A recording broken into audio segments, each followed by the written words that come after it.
Thyroid hormone हमारे जिस्म के बेशतर काम को कंट्रोल करता है, चाहे वो काम शुगर को कंट्रोल करने का हो, चाहे वो काम इंसुलिन को कंट्रोल करने का हो, चाहे वो काम हमारे बॉडी में प्रोटीन्स को। हाइपरथायरॉयडिज्म की अलामात में टोटली ऑपोजिट होता है। बॉडी बहुत हाइपर एक्टिव होती है, बॉडी का मेटाबॉलिज्म बहुत तेज हो जाता है, वेट लॉस होने लगता है बहुत तेजी से। एक बात आप सब लोगों के लिए समझ लीजिए कि जब भी कोई चीज कम या ज्यादा हो रही है तो या तो प्रॉब्लम थायराइड ग्लैंड के अंदर है, यानी कि थायराइड ग्लैंड पे डायरेक्ट कोई अटैक हो रहा है, या फिर दिमाग में पिट्यूटरी ग्लैंड का मसला है। सवाल यह है कि थायराइड की बीमारी होती क्या है।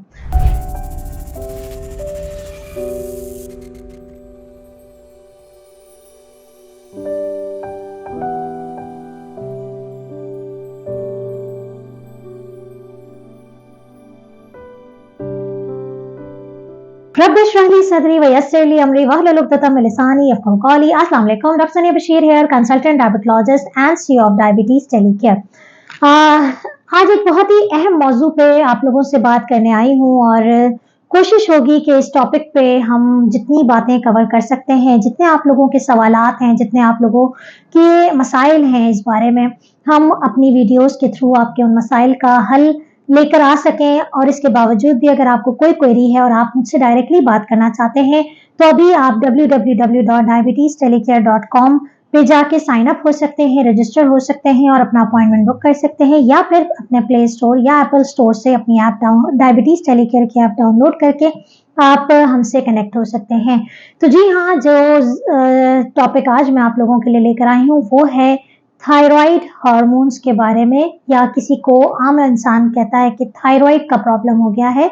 जनवरी को यूजुअली इंटरनेशनली थायराइड के अवेयरनेस का मंथ मनाया जाता है, जिसमें कोशिश की जाती है कि हम as a health care professionals, as a doctors, as an organisation आप तमाम लोगों को थायराइड के बारे में मुकम्मल मालूमात और मुकम्मल आगाही दे सकें। और जहाँ तक बात है डायबिटीज़ के पेशेंट्स की, तो डायबिटीज़ के पेशेंट्स को भी जो है वो थायराइड के बारे में मुकम्मल मालूमात होनी चाहिए। क्यों होनी चाहिए, कैसे होनी चाहिए और क्या इनको पता होना चाहिए, तो इस वीडियो को एंड तक जरूर देखें। आपने अपने अक्सर इर्द गिर्द सुना होगा, या आपने अपनी फैमिली में भी, या आप खुद भी, हो सकता है कि आप इस बात को सिर्फ इतना ही जानते हो कि मुझे या मेरे घर वालों में से किसी को, या मेरे दोस्तों या रिश्तेदारों में से किसी को थायराइड का प्रॉब्लम हो गया है। ये थायराइड का प्रॉब्लम होता क्या है?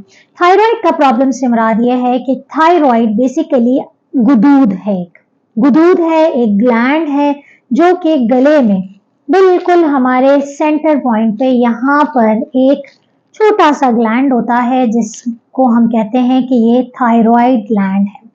थायराइड ग्लैंड में से एक बहुत ही अहम हार्मोन रिलीज होता है जिसे हम कहते हैं थायराइड हार्मोन।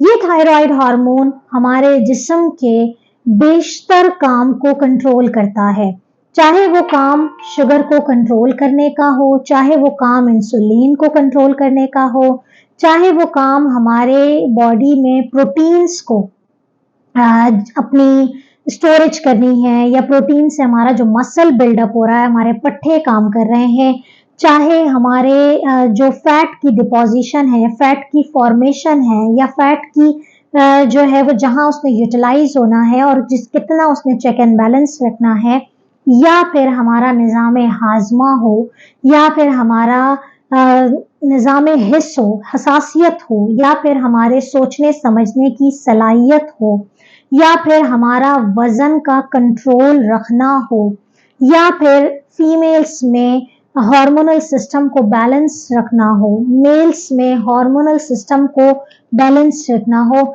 या बात हो रिप्रोडक्टिव साइकिल्स की, इन तमाम चीजों को थायराइड हार्मोन कंट्रोल करता है। सवाल यह है कि थायराइड की बीमारी होती क्या है। थायराइड की बीमारी के दो टाइप्स होती हैं। एक होता है हाइपोथायरॉयडिज्म, दूसरा होता है हाइपरथायरॉयडिज्म।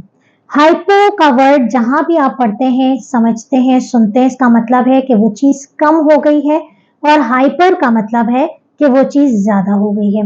आज इस वीडियो में हम टिपिकली बात करेंगे कि difference between hypo and hyperthyroidism. ठीक है, कि हाइपो और हाइपर यानी कि थायराइड के काम करने की जो सलाहियत है वो कब कम हो किस सूरत में हम कहते हैं कि कम हो गई है और किस सूरत में हम कहते हैं ज्यादा हो गई है। होता क्या है कि थायराइड में से, ग्लैंड में से जो हार्मोन रिलीज होता है, थायराइड हार्मोन, बेसिकली उसके दो टाइप्स होते हैं। एक होता है T3 और एक होता है T4। इस थायराइड हार्मोन को कंट्रोल करने के लिए, यानी कि जितनी जरूरत है वो निकले, जब जरूरत नहीं है तो उसको बैलेंस कर लिया जाए।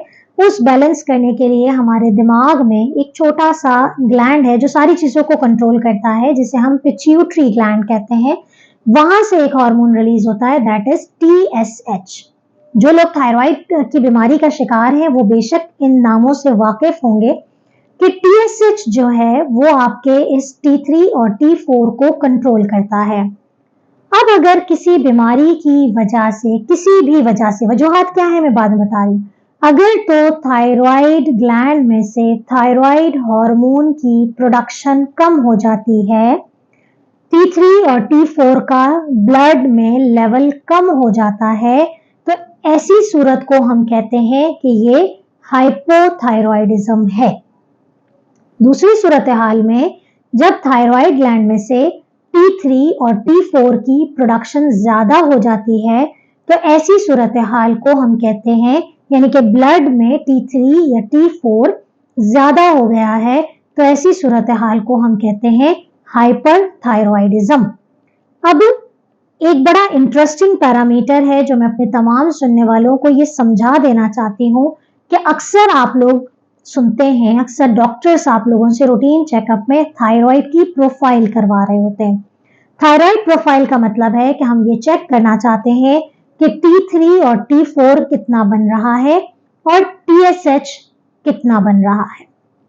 अब सबसे पहले बात करते हैं कि हाइपोथायरॉयडिज्म कैसे होता है और उसकी क्या अलामात है। हाइपोथायरॉयडिज्म जब होता है तो थायराइड ग्लैंड में से T3 और T4 की प्रोडक्शन कम होती है। जैसे कि मैंने जिक्र किया कि एक अल्लाह ताला ने हमारा चेक एंड बैलेंस का हार्मोन TSH जो कि पिट्यूटरी ग्लैंड दिमाग में है वहां से रिलीज हो रहा है। तो जब थायराइड हार्मोन की प्रोडक्शन कम होती है, क्यों हो रही है, रीजन पे बात करते हैं। नंबर 1, या तो ऑटो इम्यून डिजीज होती है, वही ऑटो इम्यून डिजीज जो टाइप 1 डायबिटीज के पेशेंट्स में हो रही है, एंटीबॉडीज बन रही हैं जिसका हमारे अपने हाथ में कोई दखल नहीं है। कुदरती तौर पे उस इंसान के जिस्म में ऐसी एंटीबॉडीज बनना शुरू हो जाती हैं जो कि थायराइड ग्लैंड को डिस्ट्रॉय करती हैं, उसके सेल्स को तबाह कर देती हैं और वहां से T3, T4 की प्रोडक्शन नहीं होती है। एक बात आप सब लोगों के लिए समझ लीजिए कि जब भी कोई चीज कम या ज्यादा हो रही है तो या तो प्रॉब्लम थायराइड ग्लैंड के अंदर है, यानी कि थायराइड ग्लैंड पर डायरेक्ट कोई अटैक हो रहा है, या फिर दिमाग में पिट्यूटरी ग्लैंड का मसला है। पिट्यूटरी ग्लैंड से जो निकलने वाला TSH है वो एक्चुअली हेल्प कर रहा होता है T3, T4 की फॉर्मेशन में। जब T3, T4 फॉर्मेशन सही हो जाती है तो TSH का लेवल कम हो जाता है। जब T3, T4 की फॉर्मेशन कम होती है तो TSH ज्यादा हो जाता है, क्योंकि उसको यह एहसास होता है कि थायराइड हार्मोन बन नहीं रहा। अब दो मसले मसाइल है, या तो थायराइड ग्लैंड में अपना कोई प्रॉब्लम है, या तो ऑटो इम्यूनिटी जिसे हम कहते हैं ऑटो इम्यून थायराइडाइटिस या हशीमोटोस थायराइडाइटिस, या फिर क्या होता है कि थायराइड ग्लैंड में कोई नोड्यूल फॉर्मेशन हो जाती है, वो स्वेल कर जाता है और उसकी वजह से वो थायराइड ग्लैंड जो है वो काम करने के काबिल नहीं रहता है और T3, T4 की प्रोडक्शन कम हो जाती है। या फिर क्या होता है कि थायराइड ऊपर से TSH ही नहीं बन रहा, कोई दिमाग में मसला है, कोई दिमागी गुदूद में मसला है, ऊपर से जब TSH नहीं आएगा तो यहाँ पर भी स्टिमुलेशन नहीं होगी, यहाँ पर बनने का सिग्नल नहीं आएगा, तो ना TSH बनता है ना T3, T4 बनता है। तो ये एक पैरामीटर्स होते हैं इन दोनों को चेक करने के कि प्रॉब्लम एक्चुअली थायराइड के अंदर है या थायराइड TSH के अंदर है, यानी कि दिमाग में कोई मसला है। तो इम्पॉर्टेंट बात यह है कि auto immunity is one of the important cause. इसके अलावा जो एक और इम्पॉर्टेंट कॉज होता है वो होता है आयोडीन की डेफिशिएंसी। आयोडीन एक मेजर कंपोनेंट है थायराइड हार्मोन की फॉर्मेशन में। आयोडीन के साथ जब एक केमिकल कंपोजिशन होती है तभी ये थायराइड हार्मोन बनता है। तो अगर किसी इंसान में आयोडीन की कमी हो गई है तो भी उसको हाइपोथायरॉयडिज्म हो जाता है। इसके अलावा अगर किसी का थायराइड ग्लैंड किसी वजह से रिमूव करना पड़ा, यानी कि कोई थायरोइडेक्टमी कर दी, थायराइड ग्लैंड को रिमूव कर दिया, ऐसे पेशेंट या part of the thyroid gland remove कर दिया, तो ऐसी सूरत हाल में भी हाइपोथायरॉयडिज्म हो जाता है, थायराइड हार्मोन फॉर्मेशन कम हो जाती है। या फिर किसी को थायराइड का कैंसर हुआ, रेडिएशन थेरेपी हुई, वो भी थायराइड हार्मोन की फॉर्मेशन को कम कर देता है। तो इस तरह की कंडीशन को कहते हैं हाइपोथायरॉयडिज्म। हाइपोथायरॉयडिज्म के जो सिम्टम्स यानी कि जो अलामात हैं उसमें अमूमी तौर पे वजन का बढ़ना, भूख का ना लगना, भूख कम लगती है, उसमें वजन बहुत ज्यादा हो जाता है, फटीग वाली कंडीशन रहती है, ठंड बहुत ज्यादा लगती है। बहुत ही टिपिकल साइन है हाइपोथायरॉयडिज्म का कि इतनी गर्मी सबको हो रही होगी लेकिन उस इंसान को सर्दी लग रही होगी, कोल्ड इंटॉलरेंस होगा और उसको जो है वो बहुत ठंड लगती है। इसके अलावा कॉन्स्टिपेशन यानी कि पूरी बॉडी एक स्लो फेस में चली जाती है, बहुत ही मूवमेंट भी स्लो हो जाती है, जोड़ दर्द करने लगते हैं, पट्टे खिंचने लगते हैं, कब्ज हो जाती है, फीमेल है तो हार्मोनल साइकिल डिस्टर्ब हो जाती है, पीरियड साइकिल डिस्टर्ब हो जाती है, स्लो फ्लो हो जाता है, फ्रीक्वेंसी कम हो जाती है, तो पूरी बॉडी जो है वो एक स्लो पेस में आ जाती है, वजन बहुत बढ़ जाता है, भूख बहुत कम लगती है, बॉडी का मेटाबॉलिज्म स्लो हो जाता है। ये होता है हाइपोथायरॉयडिज्म। हाइपरथायरॉयडिज्म में क्या हो रहा है? Hyperthyroidism is totally opposite. इसमें भी हमारे पास जो कॉजेज यानी कि जो रीजन है उसमें अगेन एक ऑटो इम्यून डिजीज आती है जिसे ग्रेव्स डिजीज कहते हैं। उसमें एंटीबॉडीज बेसिकली बनती हैं, बिल्कुल वैसी बनती है जैसे कि दिमाग में से जो हार्मोन निकल रहा है टीएसएच उसकी शक्ल की बनती है। तो थायराइड ग्लैंड ये परसीव करता है कि वो तो टीएसएच ही आ गया है, उसकी जैसी एंटीबॉडी बनती है जिसे हम कहते हैं टीएसएच लाइक एंटीबॉडी, तो वो भी उसको प्रोडक्शन को ज्यादा कर देता है।